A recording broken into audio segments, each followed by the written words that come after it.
Welcome on the Herbal Bloom. Morning energy is the subject today, and the first thing to understand is that a cup of herbal tea cannot manufacture sleep, iron, calories, or recovery that your body did not receive. Dr. Sebi's modern food and herbal framework places strong emphasis on herbs, water, plant foods, and simple preparations.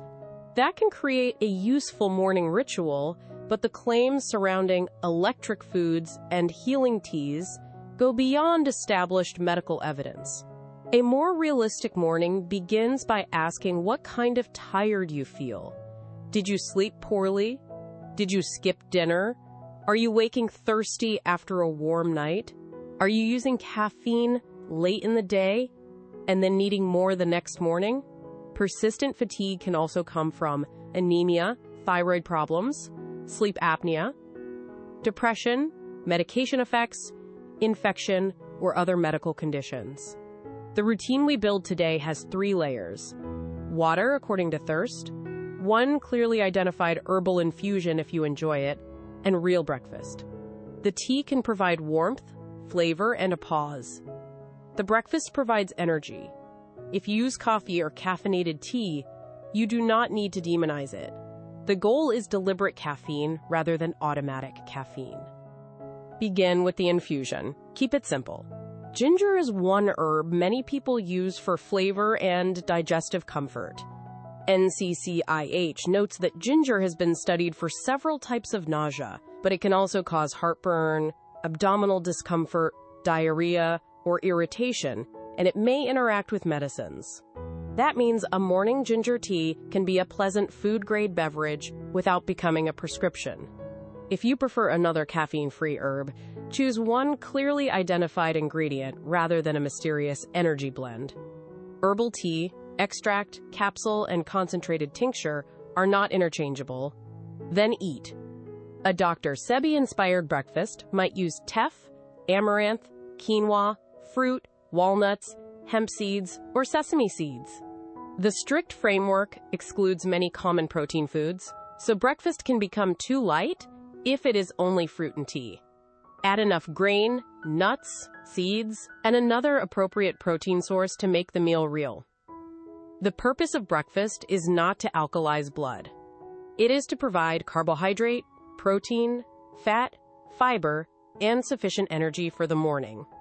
If you feel better after replacing a sugary energy drink with breakfast and tea, the explanation can be ordinary, steadier food intake, and less stimulant chasing. Now decide where caffeine fits. The FDA says caffeine sensitivity varies and cites 400 milligrams per day as an amount not generally associated with negative effects for most adults. Some people need far less.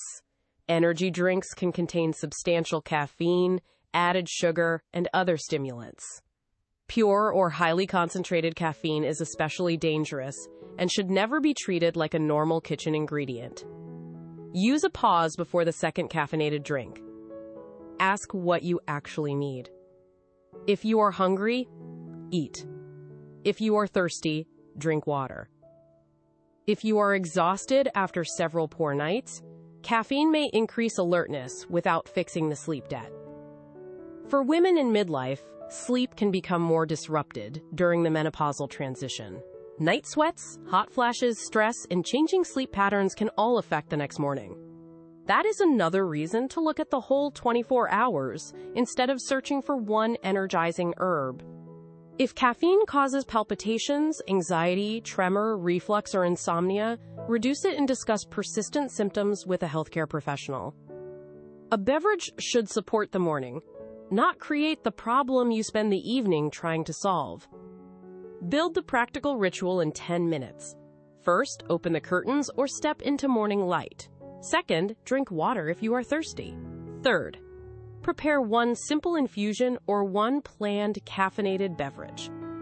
Fourth, assemble breakfast from ingredients prepared earlier. A warm grain with fruit and walnuts is one option. A savory grain bowl with greens, avocado, seeds, and a protein source is another. The meal does not need to look like social media. It needs to be available on a workday. Keep the tea cabinet small.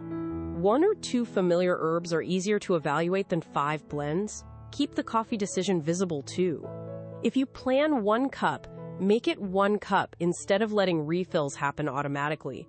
The routine also works on rushed mornings. A minimum version can be water, a portable whole food breakfast, and your planned beverage. The ritual should reduce pressure, not create another standard you fail to meet. If fatigue is persistent, worsening, or accompanied by shortness of breath, chest pain, fainting, major weight change, heavy bleeding, depression, or significant daytime sleepiness, seek medical evaluation. No tea protocol should delay that conversation. For the next 5 mornings, test 1 stable pattern rather than 5 new products. Keep the same breakfast structure, use 1 clearly identified tea, and keep caffeine timing consistent. Notice how you feel at 10 in the morning and again after lunch. Also track the previous night. A morning routine cannot be evaluated without knowing whether bedtime moved by 2 hours, hot flashes woke you repeatedly, or dinner was skipped. That simple context prevents you from giving a herb credit for changes actually caused by sleep or food. The point is not to prove that a tea gave you energy. It is to see whether a predictable morning reduces the need to chase stimulation. This episode is educational and does not replace medical care. Herbal products can interact with medicines and may be inappropriate during pregnancy, breastfeeding, surgery, or certain health conditions. The useful part of a Dr. Sebi-inspired morning is simple: plant foods, a warm beverage, and a deliberate routine. The part to leave behind is the idea that 1 tea can cure fatigue or reset blood chemistry. Energy begins with sleep, enough food, hydration, movement, and appropriate medical care when something is wrong. Tea can sit beside those foundations. Choose 1 cup, 1 breakfast, and 1 calm starting point. Subscribe to the Herbal Bloom for more evidence-aware, natural wellness. One final way to make the morning experiment useful is to separate the effect of the beverage from the effect of the routine. Keep the tea the same, but notice whether breakfast was eaten, whether caffeine stayed earlier, whether bedtime was protected, and whether you moved at all during the morning. Those variables can change energy more than the herb itself. Also review the practical cost. A wellness drink should not require expensive powders, multiple tinctures, or a new product every week. Plain tea, water, fruit, grains, nuts, and seeds can create a complete morning without turning energy into a shopping project. If you travel or commute, prepare the minimum version the night before. Put the breakfast components where you can see them, fill the water bottle, and decide the beverage before the rush begins. The more predictable the morning becomes, the easier it is to notice when fatigue is genuinely unusual, rather than simply the result of a chaotic start.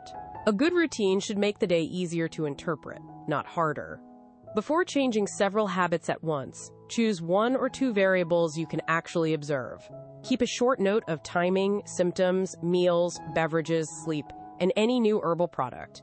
That simple record makes patterns easier to see and makes a conversation with a clinician or pharmacist more useful. Avoid adding several supplements at the same time because both benefits and side effects become harder to interpret. A slower experiment is often safer, cheaper, and more informative than a dramatic reset.